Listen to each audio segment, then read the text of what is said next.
Alô, comunidade das redes sociais! Mais uma vez aqui para tratarmos de mais um tema. Mas antes de tratarmos do tema de hoje, gostaria de pedir a você mais uma vez que você se inscreva no canal, que você dê o seu like, que você faça o teu comentário e que você compartilhe, sobretudo, nosso material com outras pessoas. E ao dar like, dê like dentro do vídeo, não apenas no grupo, principalmente você aí que faz parte dos grupos que eu estou.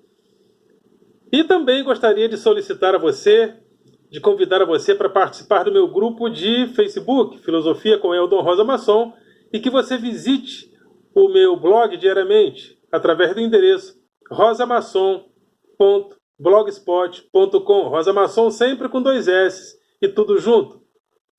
Professor Rico Guimarães. Alô, professor Rico Guimarães. Professor Rico Guimarães é um batalhador da educação que está se candidatando a vereador aí em Volta Redonda, uma voz ativa da educação, e está se candidatando a vereador. Se eu fosse de Volta Redonda, votaria nele, mas não sou. Então, você que é de Volta Redonda, cidade do Aço, cidade onde eu fui criado por uma boa fase da minha infância, né? Cidade que eu amo muito. Lembrem-se desse nome, professor Rico Guimarães, e o canal dele no YouTube, canal do professor Rico Guimarães, que, como ele fala, é um espaço de desalienação popular. Também gostaria de convidar você a ir até o site da Amazon. Vai lá no Google, descubra o site da Amazon e solicite o livro de Eli Vasconcelos. O livro que ele escreveu se chama Crônicas, Poesias e Heresias, de autoria de Eli Vasconcelos. Então, vamos ao tema de hoje. Mas antes de falar do tema de hoje, não posso me esquecer do objetivo deste canal, de convidar a classe dos professores para participarmos do debate público, ok? Então, se você também concorda, né, que o professor deve ter voz no debate público, compartilhe esse material com outras pessoas. E precisamos também combater o pensamento binário nas redes sociais. O pensamento binário agora saiu com várias novidades, né? Agora todo mundo aí da extrema-direita é inimigo de Joe Biden. Ninguém conhecia o cara até poucos dias. Ninguém nunca tinha ouvido falar do cara. E como o cara ganhou no Donald Trump, virou inimigo da extrema-direita. É mole? Ok. Vamos então ao tema de hoje, que é pandemia e lutas de classe.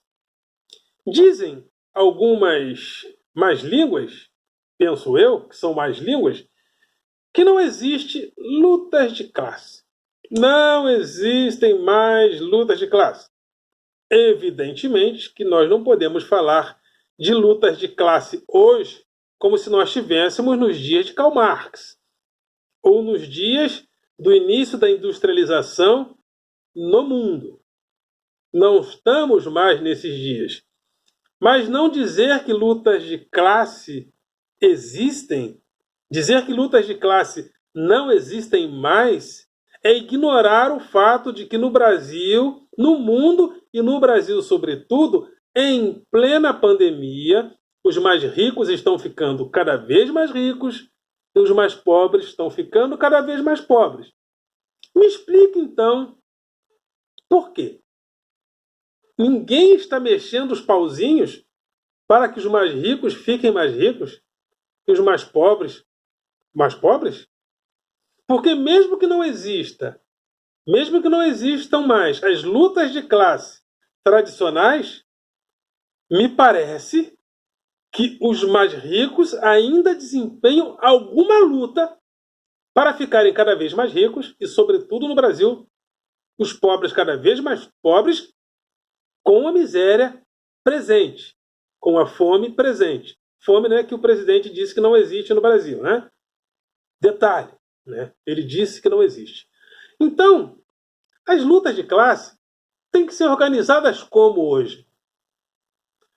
Se nós não temos mais as infraestruturas iniciáticas, não só da industrialização, como das lutas de classe. As lutas de classe antigamente se realizavam de maneira endógena e exógena. De maneira endógena como? O meu grupo social, vamos supor que eu seja um operário de uma fábrica de calçados. Então, o meu grupo social de trabalhador urbano se organiza de forma endógena para combater forças externas da superestrutura do poder. E essas forças externas, de maneira exógena, procura se confrontar contra o meu grupo de trabalhadores da indústria calçadista. Então, essa infraestrutura endógena e exógena das relações de poder, elas não existem mais. E elas convivem, essas estruturas antigas, elas viviam em outro tipo de sociedade. Byung-Chul Han, filósofo sul-coreano, no seu livro Sociedade do Cansaço, ele fala de um tipo de sociedade que conviveu com a gente até algumas décadas atrás, que era a sociedade imunológica. Na sociedade imunológica existia a antipatia da presença do outro, ou seja, a presença do outro era uma presença que causava muito mais antipatia. Então, essa presença do outro que poderia interferir de uma maneira não muito agradável para mim, fazia com que eu tivesse uma atitude de imunização em relação a ele. Então, era desta maneira que o outro era visto. Então, um era o mundo capitalista do pós-guerra e o outro era o mundo comunista, organizado pela União Soviética. Então, essa relação imunológica de um outro que era diferente de mim gerava em mim uma antipatia para com este grupo. Eram relações imunológicas. E as relações de trabalho se organizavam neste mundo imunológico, onde o trabalhador se voltava contra as superestruturas externas, no sentido de construir uma hegemonia a partir da classe trabalhista, e as superestruturas dos donos do capital e as superestruturas do próprio Estado se voltavam, às vezes, para regular a tentativa do trabalhador de construção dessas hegemonias. Então, essa maneira de organização do mundo do trabalho foi substituída por um outro tipo de relação a partir de uma nova sociedade que Byung-Chul Han chama de sociedade de positividade, ou seja, de excesso de positividade. Na sociedade imunológica, existia ainda a questão da disciplina, ou seja, as organizações, as instituições, sejam as escolas, sejam as fábricas, se organizavam no sentido de disciplinar o trabalhador. Porque o trabalhador era o outro em relação ao patronato. O trabalhador era o outro em relação às estruturas do poder. Então, este trabalhador, como o outro, deveria ser disciplinado. E na sociedade da disciplina surgiam os embates contra os excessos e os abusos de quem procurava disciplinar o trabalhador. Porém, na sociedade de positividade, existe a ideia do eu posso. Eu posso. Basta eu querer. Basta eu não me conformar com a minha condição e conquistar o meu espaço. E nessa sociedade de positividade, isso é construído a partir de uma ideia, de uma impressão não muito verdadeira de que nós somos iguais. Se nós somos iguais, por que eu não posso ser igual ao Bill Gates? Se basta eu querer, se basta eu investir, porque nessa sociedade de positividade, que é a sociedade do cansaço, essa sociedade produz esse indivíduo que é empreendedor de si mesmo, que é patrão de si mesmo. E essa sociedade de positividade, que vive na positividade, ela escalonou as diferenças que há entre um grupo A e o grupo B. Haviam diferenças entre o trabalhador da fábrica, ou seja, os trabalhadores de qualquer setor, e os proprietários dos meios de produção e as superestruturas do poder. Porém, de um tempo para cá, houve um escalonamento, uma fragmentação entre as muitas relações de trabalho, e o trabalhador começou a se ver menos representado externamente pelos sindicatos, pelas cooperativas. Então agora esse trabalhador desta sociedade de positividade se vê com um certo excesso de liberdade, onde ele se vê solitário nele mesmo, tendo que dar conta de si mesmo, onde ele é o seu próprio libertador e o seu próprio opressor. Nessas condições sociais, como organizar as nossas relações de trabalho? Paulo Ghirardelli, que é o meu filósofo por excelência, eu reputo a Paulo Ghirardelli, inclusive, uma nova fase na história do meu pensamento.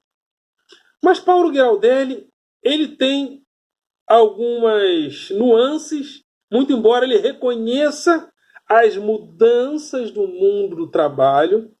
Ele tem uma relação para com o opositor muito parecida com a sociedade imunológica. Paulo Ghirardelli coloca vários apelidos. Eu acho às vezes até engraçado. A loira burra,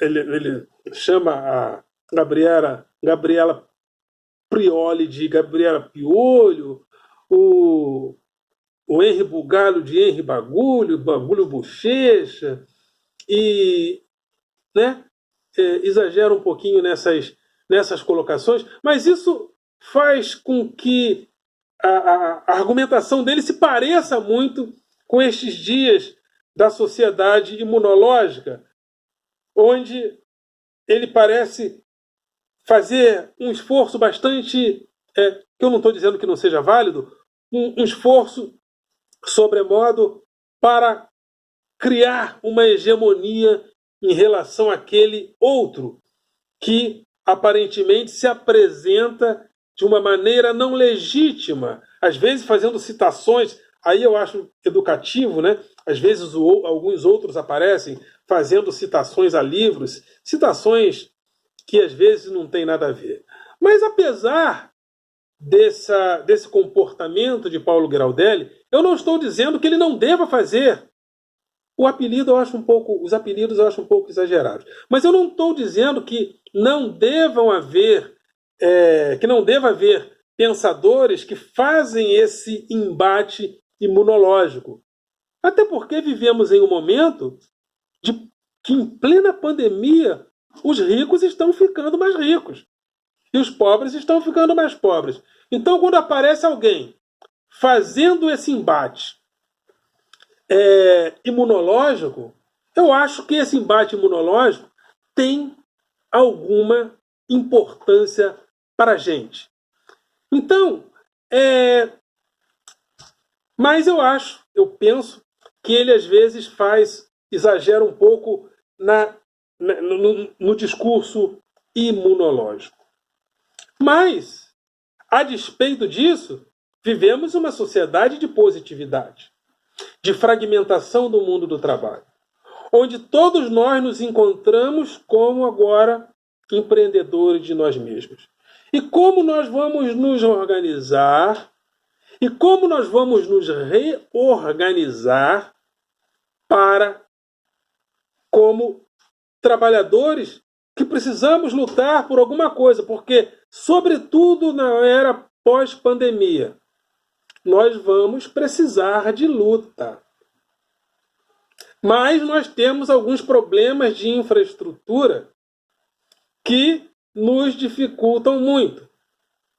Porque a luta de classe hoje, através da fragmentação das relações de trabalho, fragmentações essas que nos deixam muito solitários no nosso próprio investimento em nós mesmos e por nós mesmos, mas nós vamos precisar construir alguns caminhos.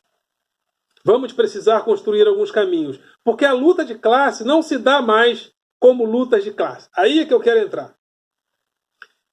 As lutas de classe hoje se dão muito mais como lutas em classes e entre as classes. Antigamente tínhamos a seguinte organização. Tínhamos uma relação endógena, onde nós nos organizávamos nos nossos grupos sociais e lutávamos contra forças externas por hegemonia. E as forças externas se organizavam de forma exógena para influenciar negativamente os nossos grupos sociais para criar a hegemonia delas. Mas hoje estamos vivendo um momento onde a fragmentação do mundo do trabalho faz com que as pessoas tenham dificuldade de compreender contra quem elas estão lutando.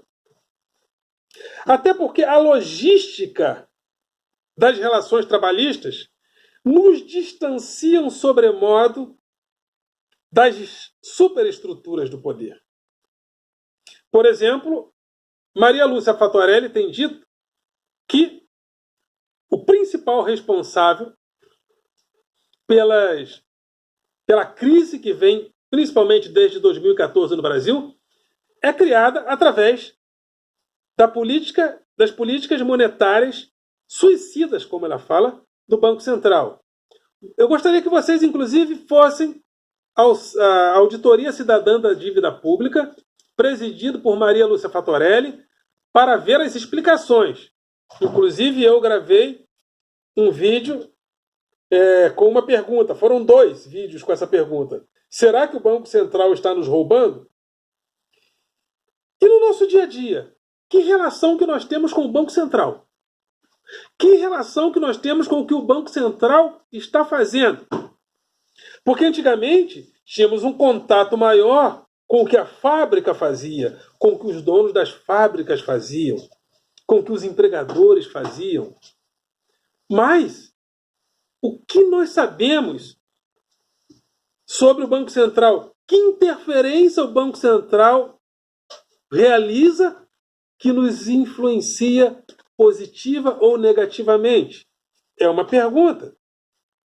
E nessa fragmentação do mundo do trabalho aconteceu um fenômeno incrível. Porque, repito, não estamos mais na fase das lutas de classe, do ponto de vista tradicional. Estamos na fase das lutas em classes e entre as classes. E às vezes o próprio trabalhador não compreende contra quem ele está lutando. Não é muito claro. Exemplo, eu conheço uma pessoa que ele é mulher, ele é mulher. Ele é marido de uma professora.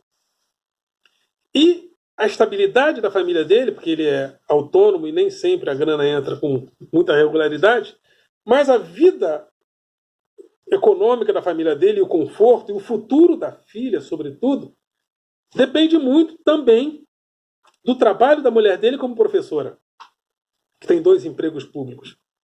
E ele está sempre com outros professores. Ou seja, a pessoa às vezes não tem. Ou seja, isso foi criado nessa sociedade positiva, de positividade, de excesso de positividade, onde eu posso. Essa sociedade fragmentada, de relações sociais, de relações trabalhistas fragmentadas, às vezes o indivíduo não tem a noção de contra quem ele está lutando ou contra quem ele deve lutar. Exemplo, eleições americanas. Trump pisou, massacrou os latinos como ninguém. E nas últimas eleições, sobretudo na Flórida, onde tem muitos cubanos, os latinos da Flórida e dos Estados Unidos, quase como um todo, votou majoritariamente em quem? Em Donald Trump. Eu reputo a isso mais um fenômeno da sociedade de positividade. Trump é poderoso, tem muito dinheiro. Mas como explicar para um latino que ele não faz parte daquele grupo que Trump faz parte, com seus privilégios? Como? Porque Trump sabe muito bem discriminar os latinos. Então Trump está em guerra. Sempre esteve em guerra de classe. A percepção da sociedade não é mais a mesma do ponto de vista das lutas de classe. Mas Trump sabe muito bem com quem ele está, quem ele quer prejudicar. Então, eu ouvi uma frase num documentário que foi o seguinte: um especialista disse: as pessoas não estão mais realizando lutas de classe, a maneira clássica, mas o rico continua lutando. O rico do Brasil continua lutando para ficar mais rico e deixar o pobre mais pobre. Mas, na realidade, as nossas lutas de classe, do ponto de vista da sua economia, do ponto de vista da sua infraestrutura, do ponto de vista da sua logística, ela não se realiza mais como lutas de classe, mas sim como lutas em classe. Pela maneira como nós nos distanciamos de várias instituições que interferem na nossa vida, como o Banco Mundial, por exemplo. Qual o papel do Banco Mundial no nosso dia a dia? Muitos. Mas nós, às vezes, nós quase sempre não sabemos o que se faz lá, o que as pessoas fazem lá. Com o Banco Central no Brasil acontece a mesma coisa. Então vivemos neste momento de aporia, onde nós vamos precisar reorganizar a luta dos trabalhadores, porque daqui para frente, sobretudo na fase pós-pandemia, nós vamos precisar muito estar juntos. Como? Não sei. Agora, o professor Paulo Gueraldelli dá uma pista que eu acho interessante. Alguns pensadores têm dito que o tempo todo agora nós estamos trabalhando. Porque só pelo fato de estarmos nas redes sociais, no Instagram, no Facebook, no YouTube, nós estamos trabalhando no sentido de fornecer dados para que a produção se utilize desses dados para realizar os seus lucros. E se nós estamos nas redes sociais trabalhando o tempo todo, será esse o caminho dessa reorganização? Muito interessante essa pergunta, porque os entregadores de iFood lá de São Paulo tentaram se organizar, abafaram, não deixaram. Mas isso nos dá uma pista. Torcida do Corinthians foi para as ruas protestar contra o governo, abafaram. Porque nesta sociedade de positividade, uma das engenharias das tecnologias da educação, dos meios de comunicação, é não criar, que não haja confronto. Não, como diz nosso professor Paulo Gueraldelli, não pode polarizar.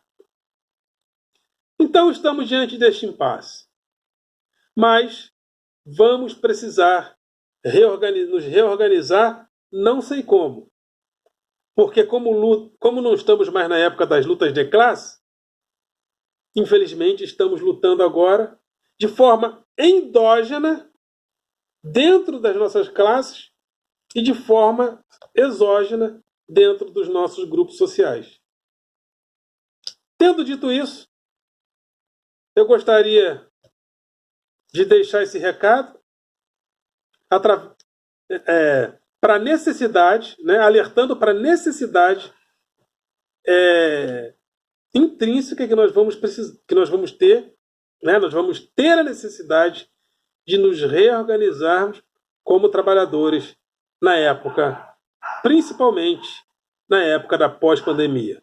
Ok, galera? Vocês são do coração.